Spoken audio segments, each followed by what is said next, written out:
यदा यदा हि धर्मस्य ग्लानिर्भवति भारतः अभ्युत्थानाम्य धर्मस्य तदात्मानं सृजाम्यहं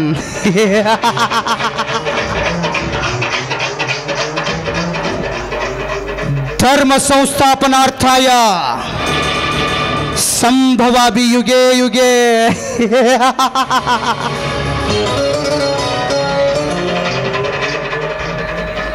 ಇದೇನಪ್ಪ ಕಳನಾಯಕನ ಬಾಯಲ್ಲಿ ಸಂಸ್ಕೃತದ ಶ್ಲೋಕ ಬರ್ತಾ ಇದೆ, ಸಂಶಯ ಪಡ್ತಾ ಇದ್ದೀರಾ? ಇದರ ಅರ್ಥ ಏನು ಗೊತ್ತಾ? ಈ ಜಗದಲ್ಲಿ ಅನ್ಯಾಯ ಅತ್ಯಾಚಾರ ಹೆಚ್ಚಾದಾಗ, ನಮ್ಮಂತ ಕಾಳಧನಿಕರ ದೌರ್ಜನ್ಯ ಹೆಚ್ಚಾದಾಗ ದೇವರು ಯಾವುದಾದರೊಂದು ರೂಪದಲ್ಲಿ ಬಂದೇ ಬರ್ತಾನಂತ.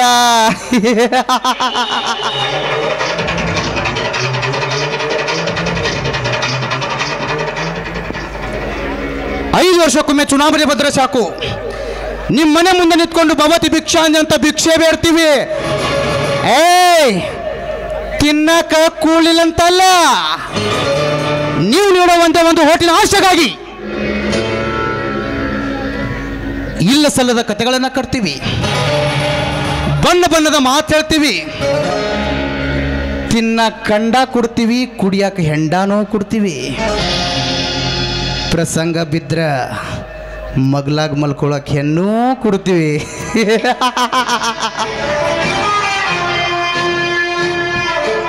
ಇದು ನಾವು ಹಾಕೋ ರಾಜಕೀಯ ಲೆಕ್ಕಾಚಾರ. ನಿಮಗೆ ಅರ್ಥ ಆಗಲ್ಲ, ಅರ್ಥ ಆದರೂ ಪಕ್ಕದಲ್ಲಿರೋನು ಹೇಳಲ್ಲ. ಯಾಕಂದ್ರೆ ಎಲ್ಲಾರು ಬೀಜಿ. ನಮ್ಮ ಸಾಬ್ರನ್ನ ನಮಗ ಹೆಚ್ಚಾಗಿತ್ತಪ್ಪ, ಇನ್ನು ಊರದಲ್ಲಿ ತೊಳ್ಕೊತ ಹೋಗೋನು.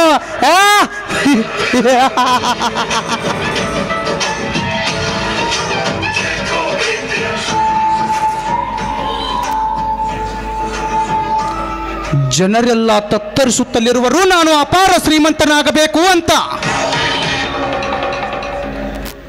ಆದರೆ ಅದರಲ್ಲಿ ಯಶಸ್ಸು ಪಡೆದರೆ ಇನ್ನೂ ಕೆಲವರು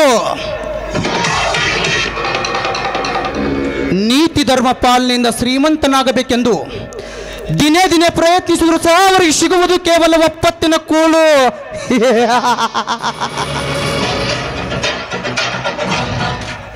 ಹೌದು, ಈ ಸಮಾಜದಲ್ಲಿ ಕೊಲೆ ಸುಲಿಗೆ ಮಾಡಿದರೆ ಮಾತ್ರ ಮುಂದೆ ಬರಲಿಕ್ಕೆ ಸಾಧ್ಯ. ಇದಕ್ಕೆ ಉದಾಹರಣೆ ಎಂದರೆ ನಮ್ಮ ಮನೆಯಲ್ಲಿ ಅವಿರತವು ನ್ಯಾಯ ನೀತಿಯಿಂದ ದುಡಿಯುತ್ತಿರುವ ಮಾಲತೇಶ ಪಾಪ ಎಷ್ಟೇ ಕಷ್ಟದಿಂದ ದುಡಿದರೂ ಅವನಿಗೆ ಸಿಗುವುದು ಕೇವಲ ಒಪ್ಪತ್ತಿನ ಕೂಲಿಗೆ ಸಾಕಾಗುವಷ್ಟು ಹಣ. ಎಲ್ಲವನ್ನ ಪಡೆದುಕೊಂಡು ಬರಲಿಕ್ಕೆ ನನ್ನ ಹಾಗೆ ಪುಣ್ಯ ಮಾಡಿರಬೇಕು. ಅಂತಕ್ಕೂ వచ్చిన మాట ఒక్క నా ఎంగడ వరక నా నాగలోటి సప్పును ఉండా రాజకీయ న్యాయ నీతి ధర్మం.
आसमान की तारा चांद से प्यारा क्या खूबसूरत लगता है हे प्रवीण का चेहरा।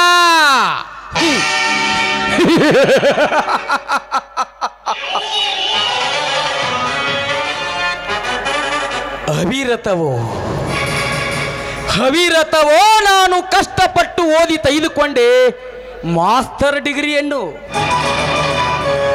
ಆದರೆ ಅದರಿಂದ ನನಗೇನು ಪ್ರಯೋಜನವಾಗಲಿಲ್ಲ. ಆ ದರಿದ್ರ ಸರಸ್ವತಿ ಮತ್ತು ಲಕ್ಷ್ಮಿ ಅನುಗ್ರಹ ನನಗಾಗಲೇ ಇಲ್ಲ. ಇರಲಿ, ನೌಕರಿಯ ಹುಡುಕುವುದರ ಸಲುವಾಗಿ ನನ್ನ ಅರ್ಧ ಆಯುಷ್ಯವನ್ನೇ ಕಡಿಮೆ ಮಾಡಿಕೊಂಡು ಬಿಟ್ಟೆ.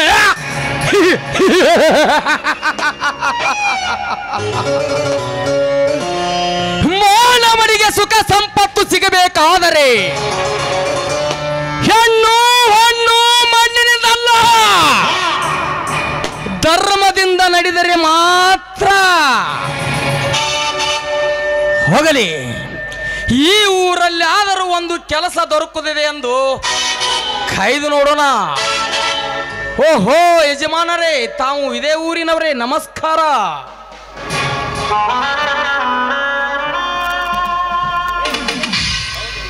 ಹೌದು, ನಾನೇ ಈ ಊರಿನ ಗರ್ಭ ಶ್ರೀಮಂತ ಭೀಮನಗೌಡ ಅಂತ ನನ್ನ ಹೆಸರು. ಹಾ ಗೌಡ್ರೆ, ನೀವು ಹೇಗೆ ಅಗರ್ಭ ಶ್ರೀಮಂತರಾದ್ರಿ ಮತ್ತು ಆ ಧನಲಕ್ಷ್ಮಿಯನ್ನು ಹೇಗೆ ಒಲಿಸಿಕೊಂಡಿರಿ ಗೌಡ್ರೆ, ಹೇಗೆ ಒಲಿಸಿಕೊಂಡಿರಿ? ಅಂದ ಹಾಗೆ ನಿನ್ನ ಹೆಸರೇನು? ನೋಡಿ ಗೌಡ್ರೆ, ನನ್ನ ಹೆಸರು ಪ್ರವೀಣ್ ಅಂತ.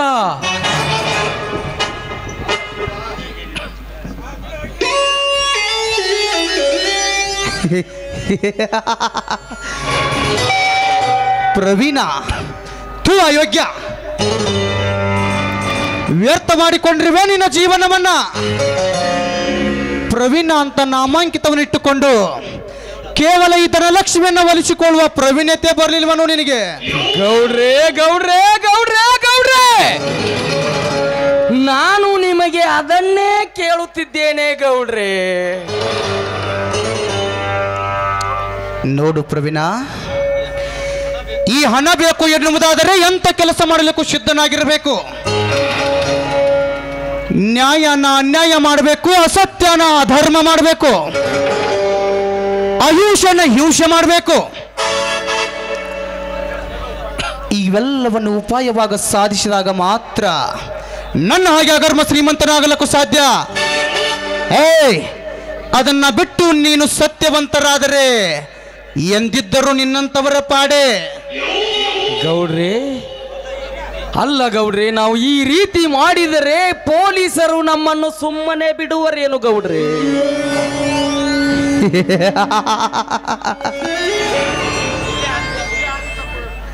ಇಲ್ಲೇ ಹಾದಿ ತಪ್ಪುವುದು ಪ್ರವೀಣ. ಈಗ ಒಂದು ಕಾರು ಮಣ್ಣಿನಲ್ಲಿ ಸಿಕ್ಕಿಕೊಂಡಿದೆ, ಅದನ್ನ ಹೇಗೆ ಹೊರಗೆ ಬಿಸಬೇಕು? ನೋಡಿ ಗೌಡ್ರೆ, ಮಣ್ಣಿನಲ್ಲಿ ಸಿಕ್ಕಿಕೊಂಡಿರುವ ನಿಮ್ಮ ಕಾರನ್ನು ಹೇಗೆ ತೆಗೆಯಬೇಕೆಂದರೆ ಒಂದು ಟ್ರ್ಯಾಕ್ಟರ್ ಎಂಬ ಸರಪಳಿಯನ್ನು ಹಾಕಿ ನಿಮ್ಮ ಕಾರನ್ನು ಸುಲಭವಾಗಿ ಹೊರಗಡೆ ಎತ್ತಿದ್ರೆ ನಿಮ್ಮ ಕಾರು ಹೊರಗಡೆ ಬರುತ್ತದೆ ಗೌಡ್ರೆ, ಹೊರಗಡೆ ಬರುತ್ತದೆ. Chill chill chill chill chill chill chill chill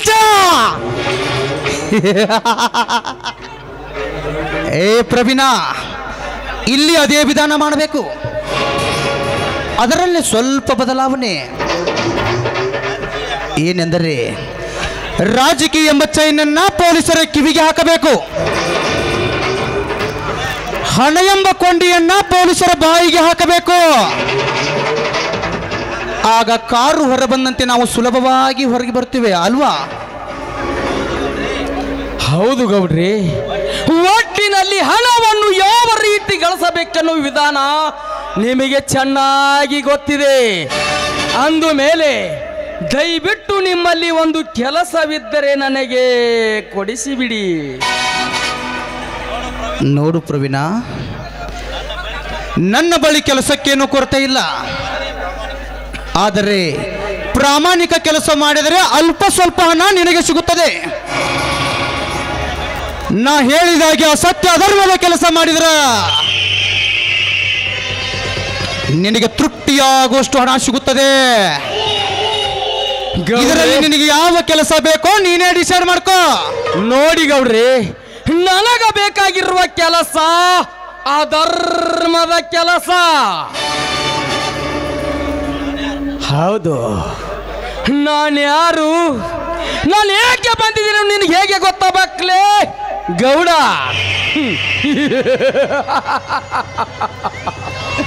ಲೇ, ನೀನು ಯಾವ ಶ್ರೀಮಂತಿಕೆ ಅಮಲಿನಲ್ಲಿ ಅಟ್ಟಹಾಸವನ್ನೇ ಏರಿ ಮೆರೀತಿರುವೆಯೋ ಅದನ್ನೇ ನಿರ್ಮೂಲನೆ ಮಾಡಲಿಕ್ಕೆ ಬಂದಿರುವ ನಾನೊಬ್ಬ ಭೂಪ. ಲೇ ಗೌಡ, ಒಟ್ಟಿನಲ್ಲಿ ನನಗೆ ನಿನ್ನಲ್ಲಿ ಒಂದು ಕೆಲಸ ಸಿಕ್ಕರೆ ಅಷ್ಟೇ ಸಾಕು. ಆಮೇಲೆ ನೋಡುವಂತೆ ಈ ಖಳನಾಯಕನ ಆಟವನ್ನು. ಹಾ ಗೌಡ್ರೆ, ಯಾಕೋ ಪ್ರವೀಣ ಬಹಳ ಯೋಚನೆ ಮಾಡ್ತಿರ್ವಲ್ಲ? ಯಾಕೆ ನಾ ಹೇಳಿದ ಕೆಲಸ ನಿನಗೆ ಹಿಡಿಸಲಿಲ್ವೇ? ಛೇ, ಹಾಗೇನಿಲ್ಲ ಗೌಡ್ರಿ. ನಿಜವಾಗಲೂ ನಿಮ್ಮಂತ ಉದಾರ ಮನಸ್ಸಿನ ಗೌಡ್ರು ಇರುತ್ತಾರೆಂದು ನಾನು ಎಂದೂ ಅಂದುಕೊಂಡಿದ್ದಿಲ್ಲ. ಆದರೆ ಗೌಡ್ರೆ, ನಿಮ್ಮ ವ್ಯಕ್ತಿತ್ವದ ಬಗ್ಗೆ ನಾನು ಹೆಮ್ಮೆ ಪಡುತ್ತೇನೆ ಗೌಡ್ರೆ, ಹೆಮ್ಮೆ ಪಡುತ್ತೇನೆ. ಹಾ ಬಾ ಪ್ರವೀಣ, ಇನ್ನು ನಾ ಕಟ್ಟಿಸಿರುವಾದ ಭವ್ಯ ಬಂಗ್ಲೆ ನೋಡು. ಆ ನಂತರ ಗೊತ್ತಾಗುತ್ತದೆ ನಿನಗೆ ನಾನು ಎಂತ ಶ್ರೀಮಂತ ಎನ್ನುವುದು. ಆಯ್ತು ನಡೆಯರಿ ಗೌಡ್ರೆ, ಹೋಗೋಣ.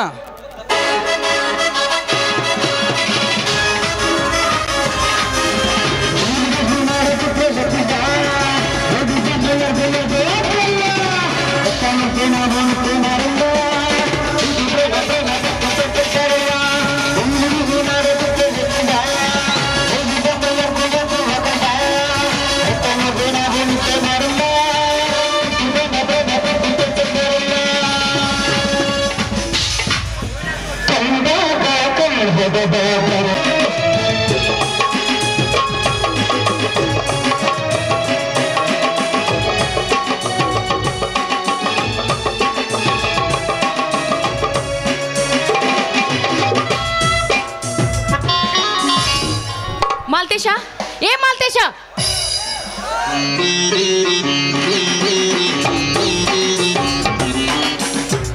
ಏನಾಯ್ತು ಅಮ್ಮನವ್ರೆ? ಏ ದರಿದ್ರ ಮುಖದವನೇ, ನಿನಗೆ ದಿನನಿತ್ಯವೂ ಹೇಳ್ಬೇಕನೋ ಲೋಫರ್?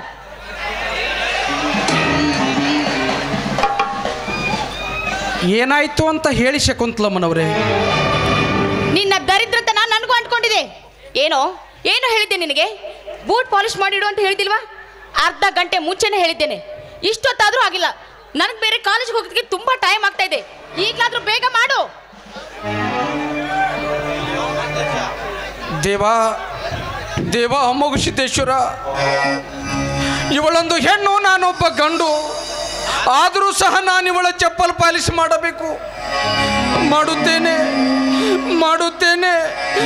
ನನಗ್ಯಾರೂ ದಿಕ್ಕಿಲ್ಲ, ನಾ ಹಣ ಇಲ್ಲದ ಪರದೇಶಿ. ಮಾಡುತ್ತೇನಮ್ಮ, ಮಾಡುತ್ತೇನೆ. ಏನೋ ನಾನು ಕಾಲೇಜ್ಗೆ ಹೋಗೋದಕ್ಕೆ ಟೈಮ್ ಆಯಿತು ಅಂತ ಒದ್ದಾಡ್ತಾ ಇದ್ದೀನಿ. ನೀ ನೋಡಿದ್ರೆ ಹಾಯಾಗಿ ಯೋಚನೆ ಮಾಡ್ತಾ ನಿಂತಿದ್ದೀನೋ? ನಿನಗೆ ಮನುಷ್ಯತ್ವ ಅನ್ನೋದೇ ಇಲ್ವೇನೋ? ಹೊಡೆಯಮ್ಮ ಹೊಡೆ. ನೀನೆಷ್ಟೇ ಹೊಡೆದರೂ ನನಗೆ ಸಿಟ್ಟೆಂಬುವುದೇ ಬರುವುದಿಲ್ಲವಮ್ಮ, ಬರುವುದಿಲ್ಲ.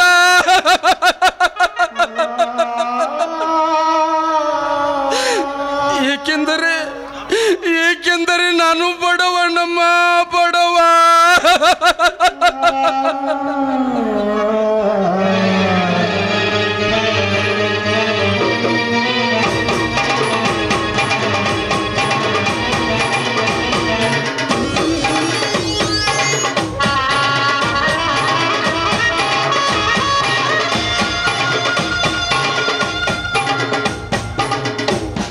ಸರಿ ನೋಡು, ನನಗೆ ಕಾಲೇಜ್ಗೆ ಹೋಗೋದಕ್ಕೆ ತುಂಬ ಟೈಮ್ ಆಗುತ್ತೆ. ನೋಡು, ಬಟ್ಟೆನೆಲ್ಲ ವಾಶ್ ಮಾಡಿ ಐರನ್ ಮಾಡಿ ಇಟ್ಟಿರ್ಬೇಕು. ತಿಳಿತೇನೋ ಇಡಿಯಟ್? ಮಾಡುತ್ತೇನೆ.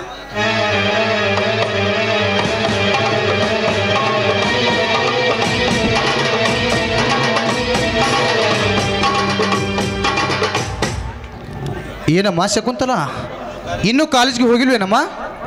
ಡ್ಯಾಡಿ, ಕಾಲೇಜ್ಗೆ ಹೋಗಬೇಕು ಅಂತ ಹೊರಟಿದ್ದೆ. ಅದು ಯಾಕೆ ಲೇಟ್ ಆಯಿತು ಅಂತ ಕೇಳ್ತಾ ಇದ್ದೀರಾ? ಇಲ್ಲಿದ್ದಾನಲ್ಲ ಇವನು, ದರಿದ್ರದವನು. ಇವನನ್ನು ಮನೆ ಕೆಲಸಕ್ಕೆ ಇಟ್ಕೊಂಡಿದ್ದೀರಲ್ಲ, ಅದಕ್ಕೆ ಇಷ್ಟು ಲೇಟ್ ಆಯಿತು.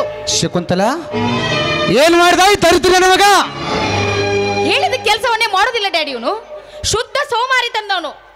ನಾನೇನು ಹೇಳಿದೆ, ಇವನು ಬೇರೆ ಏನೋ ಮಾಡ್ತಾನೆ. ಆಯಿತು ಡ್ಯಾಡಿ, ನಂಗೆ ತುಂಬ ಲೇಟ್ ಆಯಿತು, ನಾನು ಕಾಲೇಜ್ಗೆ ಹೋಗ್ಬೇಕು. ಬಾಯ್ ಬಾಯ್ ಡ್ಯಾಡಿ.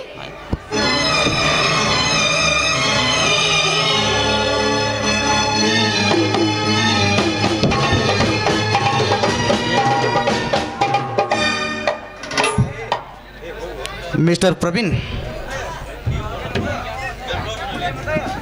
ನೀವು ಗೆಸ್ಟ್ ಹೌಸ್ನಲ್ಲಿ ಹೋಗಿ ರೆಸ್ಟ್ ತೆಗೆದುಕೊಳ್ಳಿ. ನಿಮ್ಮ ಕೆಲಸ ಏನು ಅಂತ ನಾನು ಆಮೇಲೆ ಹೇಳ್ತೀನಿ.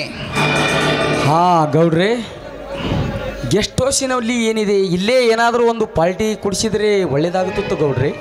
ತಿರ್ಬೋಕಿ ನನ್ನ ಮಗನ, ಬಾಯಿಲೆ. ಏನಾಯ್ತು ಗೌಡ್ರೆ? ಇವರನ್ನು ಕರೆದುಕೊಂಡು ಹೋಗಿ ಗೆಸ್ಟ್ ಹೌಸ್ನವರೆಗೂ ಬಿಟ್ಟು ಬಾ. ಆಯ್ತು ಗೌಡ್ರೆ. ಬಾರೋ ಇಲ್ಲಿ. ಏನಾಯ್ತು ಗೌಡ್ರೆ? ಬೇಗ ಬಾ, ಅಲ್ಲೇ ನಿಂತ್ಕೊಂಡಿಯಾ? ಆಯ್ತು ಗೌಡ್ರೆ. ನಿನಗಿನ್ನೂ ಇಲ್ಲಿ ಬೆಟ್ಟದಷ್ಟು ಕೆಲಸವಿದೆ.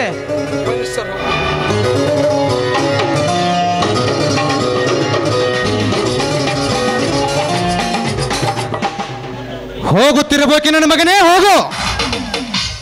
ನಿನಗೆ ಚೆನ್ನಾಗಿ ಬುದ್ಧಿ ಕಲಿಸುತ್ತೇನೆ. ಇವನು ಭೀಮನಗೌಡ. ಸತ್ಯ, ಏ ಸತ್ಯ,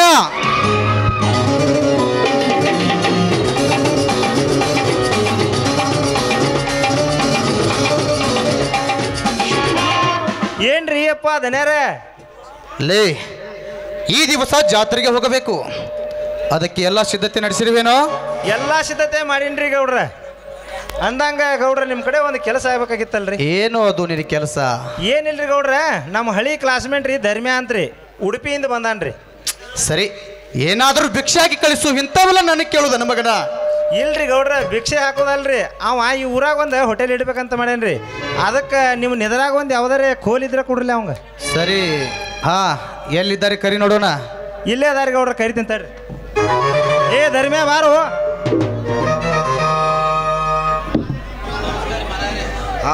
ನಮಸ್ಕಾರ ಮಹಾರಾಯರೇ. ಏನ್ರಿ ನೀವು ಈ ಊರಾಗ ಹೋಟೆಲ್ ಮಾಡ್ಬೇಕಾ? ಹುನ್ರಿ ಮಹಾರಾಯರೇ. ಇದು ಹೋಟೆಲ್ಗಳ ಬಾಡಿಗೆ ಕೊಡೋದಕ್ಕೆ ಮುಚ್ಚಿ ಹೋಗ್ಯಾವು ಅಂತದ್ರಾಗ ನೀ ಹಾ ಆಯ್ತು ಮಹಾರಾಯರೇ, ನಾವು ನಿಮ್ಮ ಬೇಲೂರಿಂದ ದುಡಿಲಿಕ್ಕೆ ನಿಮ್ಮ ಊರಿಗೆ ಬಂದಿದ್ದೀವಿ ಗೌಡ್ರಿ. ಏನಾದರೂ ಮಾಡಿ ನಮಗೊಂದು ಹೋಟೆಲ್ ಕೊಟ್ಟರೆ ಪಾಡಾಗುತ್ತೆ ನೋಡು ಮಹಾರಾಯರೇ. ಆಯ್ತು, ನಮ್ಮದೇ ಒಂದು ಹಳಿ ಮನೆ ಖಾಲಿ ಐತೆ. ನೀ ಅಲ್ಲೇ ಹೋಟೆಲ್ ಶುರು ಮಾಡ್ಬೋದು. ತಿಂಗಳಿಗೆ 500 ರೂಪಾಯಿ ಬಾಡಿಗೆ, 50,000 ಅಡ್ವಾನ್ಸ್ ಕೊಡಬೇಕು. ಹಾಗೆ ದಿನಾಲು ನಮಗೆ ಟೀ ನಾಷ್ಟಾ ಪುಗ್ಸೆಟ್ಟೆ ಕೊಡಬೇಕು. ಹಂಗಿದ್ರೆ ಇರ್ಬೋದು ಗೌಡ್ರೆ. ನಿಮ್ಮ ಕೈ ಮುಗಿದು ಬೇಡಿಕೊಳ್ಳುತ್ತೇನೆ, 50,000 ಕೊಡಲಷ್ಟು ನನ್ನಲ್ಲಿ ತಾಕತ್ತವಿಲ್ಲ. ಎಷ್ಟಂದ್ರೆ ನಾನು ನಿಮ್ಮಲ್ಲಿ ಕೆಲಸ ಮಾಡುತ್ತೇನೆ ವಿನ ಬಾಡಿಗೆ ತಿಂಗಳು ಕಟ್ಟುತ್ತೇನೆ ಅಷ್ಟೇ ನೋಡಿ ಗೌಡ್ರಿ. ಲೇ ಸತ್ಯ, ಹೇಳ್ರಿ ಗೌಡ್ರ. ಇವನನ್ನು ಕರೆದುಕೊಂಡು ಹೋಗಿ ನಮ್ಮ ಹಳೆ ಮನೆ ತೋರಿಸಿ ಹೋಗು. ಆಯ್ತು ರೀ ಗೌಡ್ರ, ಬಾರೋ ಧರ್ಮ್ಯ.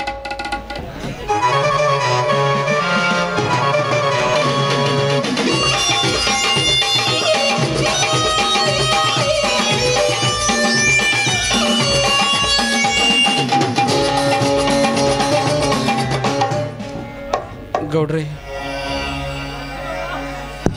ಗೌಡ್ರೆ, ಅವರನ್ನ ಗೆಸ್ಟ್ ಹೌಸ್ಗೆ ಬಿಟ್ಟು ಬಂದಿ ಗೌಡ್ರೆ. ಹಾ ಸರಿ, ನಾಳೆ ಜಾತ್ರೆಗೆ ಹೋಗಬೇಕು. ಅದಕ್ಕೆ ಅಲ್ಲಿ ಅಡಿಗೆ ಮಾಡಲಿಕ್ಕೆ ಕಟ್ಟಿಗೆ ಇಲ್ಲ. ಸತ್ಯ ಬೇರೆ ಮನೆಯಲ್ಲಿಲ್ಲ. ಹಾ, ಬೇಗ ಕಟ್ಟಿಗೆ ಹೊಡೆ. ಗೌಡ್ರೆ, ಈಗಾಗಲೇ ಊಟದ ಸಮಯವಾಗಿದೆ. ನಾನು ಮನೆಗೆ ಹೋಗದಿದ್ದರೆ ನಮ್ಮ ತಾಯಿಯವರು ಊಟವನ್ನೇ ಮಾಡುವುದಿಲ್ಲ. ಮೇಲಾಗಿ ನನ್ನ ತಮ್ಮ ರಮೇಶನನ್ನು ಪೀ ಕಟ್ಟಲು ಕಳಿಸಬೇಕು. ಅದಕ್ಕಾಗಿ ಈ ದಿನದ ಕೂಲಿ ಕೊಡಿ ಗೌಡ್ರ, ಕೊಟ್ಟು ಬಂದು ಎಲ್ಲ ಕೆಲಸ ಮುಗಿಸುತ್ತೇನೆ. ಹೇ, ಸಾಧ್ಯವಿಲ್ಲ. ಪೂರಾ ದುಡಿಯದೆ ದುಡ್ಡು ಯಾವನು ಕೊಡ್ತಾನೋ ಮನೆ ಹಾಳ ನಿನಗೆ. ಕೇವಲ ಮಾತಿನಲ್ಲಿ ಕಾಲ ಕಳೆದು ಕೂಲಿ ಪಡೆದುಕೊಳ್ಳಬೇಕೆಂದ್ರು ಬಿಕಾರಿ. ಮೊದಲು ಎಲ್ಲ ಕೆಲಸ ಮುಗಿಸು, ಆಮೇಲೆ ನೋಡಿದ್ರಾಯ್ತು. ಗೌಡ್ರ, ಹಸುವಿನ ದಾಹ ಬೋಳವಾಗಿದೆ ಗೌಡ್ರ. ಕೆಲಸ ಮಾಡುವಷ್ಟು ಶಕ್ತಿ ಉಳಿದಿಲ್ಲ ಗೌಡ್ರ, ಉಳಿದಿಲ್ಲ.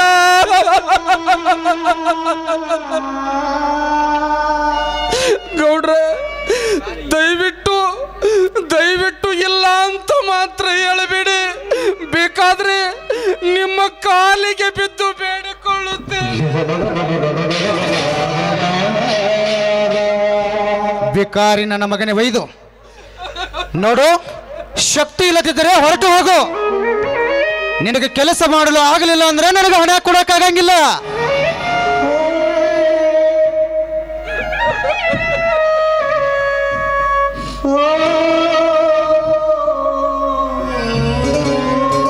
ಗೌಡ್ರ, ದಯಮಾಡಿ ನನ್ನ ತಮ್ಮನ ಇದೊಂದು ಪ್ರಮುಖವಾದ ಅವಕಾಶವಿದೆ ಗೌಡ್ರ.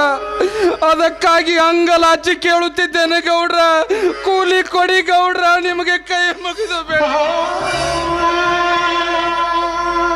ಏ ಬಿಕಾರಿ, ನಿನಗೆ ಎದರಲ್ಲೇ ಹೊಡೆದ್ರೆ ಬುದ್ಧಿ ಬರ್ತೈತಿ ಅಂತಿನ್ನ. ನೋಡು, ಮೊದಲು ಎಲ್ಲ ಕೆಲಸ ಮುಗಿಸು, ಆಮೇಲೆ ನೋಡಿದ್ರಾಯ್ತು. ಹಾ, ತಗೋ ಕೊಡಲಿ ಒಡೆ ಕಟ್ಟಿಗೆನ.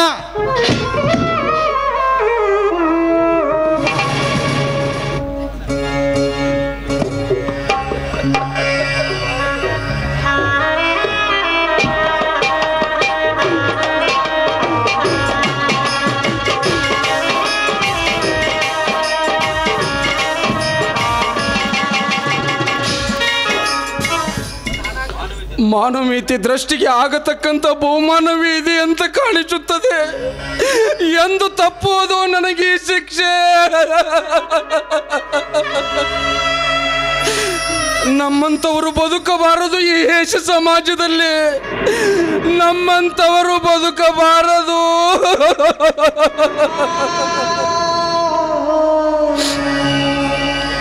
ಹೊಟ್ಟೆಯಲ್ಲಿ ಕೂಳಿಲ್ಲದಿದ್ದರೂ ಸಹ ಇಂಥ ಶ್ರೀಮಂತರ ಹಾಳಾಗಿ ದುಡಿಯಬೇಕು. ನಮ್ಮಂಥವರು ಬದುಕಬಾರದು, ಬದುಕಬಾರದು. ಇಲ್ಲ, ಬದುಕಬೇಕು.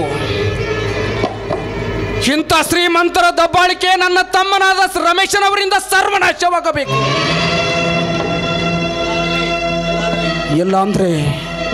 ಇಲ್ಲಾಂದ್ರೆ ನಮ್ಮಂತ ಮಧ್ಯಮ ವರ್ಗದವರನ್ನು ತಿಂದು ಬಿಡುತ್ತಾರೆ ಈ ನರ ರಾಕ್ಷಸರು.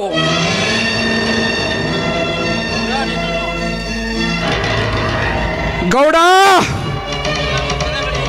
ನಿನ್ನನ್ನು ಸದೆ ಬಡೆಯಲಿಕ್ಕೆಂದೇ ನನ್ನ ತಮ್ಮನನ್ನು ನಾನಿಷ್ಟೊಂದು ಕಷ್ಟಪಟ್ಟು ಓದಿಸುತ್ತಿದ್ದೇನೆ. ಅವನಿಗೆ ನೌಕರಿ ಬರಲಿ, ಆಮೇಲೆ ತೋರಿಸುತ್ತೇನೆ ಬಡತನದ ಬವಣೆಯನ್ನು.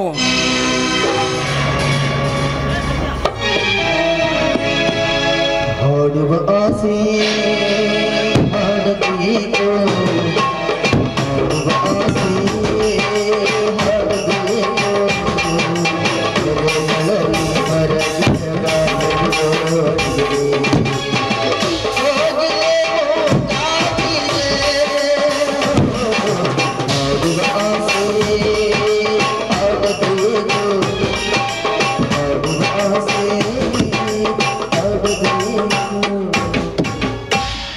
ಛೇ ಅಲ್ರಿ ಮಾಲ್ತೇಶಪ್ಪರ, ಬರೇ ಒಂದು ತುತ್ತು ಕೂಳಿಗಾಗಿ ನಮ್ಮ ನೀಚಗೌಡನ ಕೈ ತಳಗೆ ಇಂಥ ಕೆಲಸ ಮಾಡ್ತಿರಲ್ರಿ. ಯಾವುದೂ ಬೇಸರಿಕೆ ಇರಲಾರ್ದ ಕೆಲಸ ಮಾಡ್ತಿರಲ್ರಿ ಮಾಲ್ತೇಶಪ್ಪರ. ಏನು ಮಾಡಲಿ ಸತ್ಯ, ಅಂಥ ಭಾಗ್ಯ ನಾನು ಪಡೆದುಕೊಂಡು ಬಂದಿದ್ದೇನೆ. ಅನುಭವಿಸಲೇಬೇಕಲ್ಲ ಸತ್ಯ, ಅನುಭವಿಸಲೇಬೇಕಲ್ಲ. ಹಾಂ, ಹೋಲ್ ಬಿಡ್ರಿ ಮಾಲ್ತೇಶಪ್ಪರ, ನೀವು ಈಗ ಭಾಳ ಸುಸ್ತಾಗಿರಿ. ನಾವು ಸ್ವಲ್ಪ ಕಟ್ಟಿಗೆ ಹೊಡಿತೀನಿ ತಾರೆ ಇಲ್ಲಿ ಕೊಡ್ಲಿ.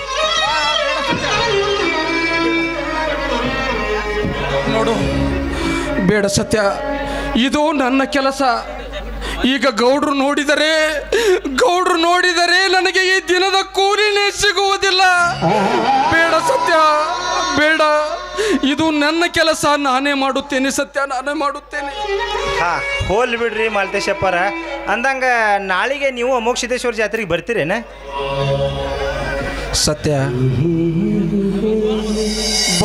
ಸತ್ಯ ಬಸವಣ್ಣನವರು ಒಂದು ವಚನ ಹೇಳ್ಯಾರ, ಗೊತ್ತೇನೋ? ಏನ್ರಿ? ಉಳ್ಳವರು ಶಿವಾಲಯ ಮಾಡುವರು, ನಾನೇನು ಮಾಡಲಿ ಬಡವನಯ್ಯ. ನನ್ನ ಕಾಲೇ ಕಂಬ, ದೇಹವೇ ದೇಗುಲ, ನನ್ನ ಆತ್ಮವೇ ಹೊನ್ನಿನ ಕಳಸವಯ್ಯ, ಕೂಡಲ ಸಂಗಮ ದೇವ ಅಂತ. ಸತ್ಯ, ಈ ಬಡವನಿಗೆ ಏಕೆ ಬೇಕೋ ದೇವಾಲಯ? ಎಲ್ಲ ಇದ್ದವರು ಶಿವಾಲಯ ಮಾಡುತ್ತಾರೆ. ನನ್ನಲ್ಲೇನಿದೆ? ಏನೂ ಇಲ್ಲ. ನನ್ನ ಈ ಕಾಲೇ ದೇವಾಲಯದ ಕಂಬಗಳು, ಈ ದೇಹ ದೇಗುಲ, ಈ ದೇಹದೊಳಗಿರುವ ಆತ್ಮ ದೇವರ ಹೊನ್ನಿನ ಕಳಸ. ನನಗೇಕೆ ಬೇಕು ದೇವಾಲಯ?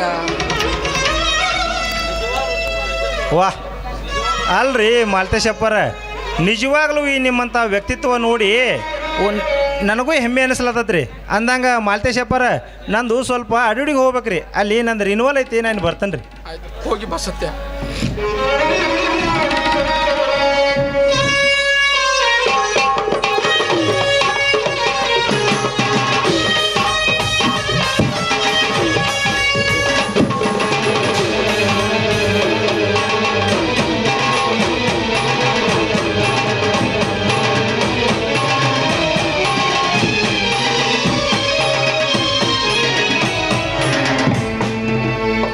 ಏ ಬಿಕಾರಿ, ಎಲ್ಲ ಕೆಲಸ ಮುಗಿತೇನೋ?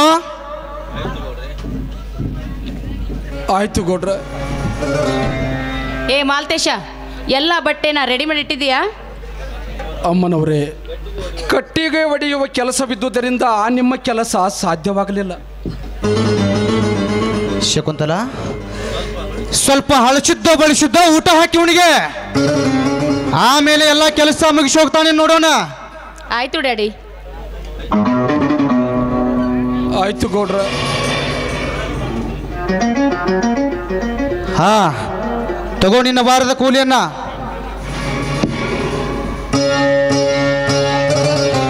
ಶಕುಂತಲ, ಸ್ವಲ್ಪ ಕೂಳು ಹಾಕಮ್ಮ, ಇದಕ್ಕೆ ತಿಂದು ಹೋಗ್ಲಿ.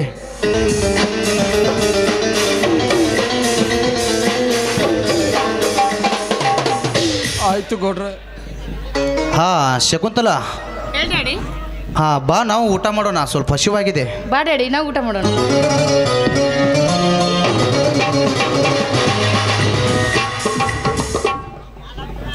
ಈಗ ನಾನು ಈ ಊಟ ಮಾಡಿದರೆ, ಈಗ ನಾನು ಈ ಸದ್ಯ ಈ ಅನ್ನವನ್ನು ತಿಂದರೆ ನಮ್ಮ ಮನೆಯಲ್ಲಿ ನನ್ನ ತಾಯಿ ತಂದೆ ತಮ್ಮರಿಗೆ ಊಟವಿಲ್ಲವಂತಾಗುತ್ತದೆ. ಮನೆಗೆ ಹೋಗಿ ಎಲ್ಲರೂ ಒಟ್ಟಿಗೆ ಉಂಡರಾಯ್ತು. ಮೊದಲು ಎಲ್ಲ ಕೆಲಸ ಮುಗಿಸುತ್ತೇನೆ, ಆಮೇಲೆ ಮನೆಗೆ ಹೋಗುತ್ತೇನೆ.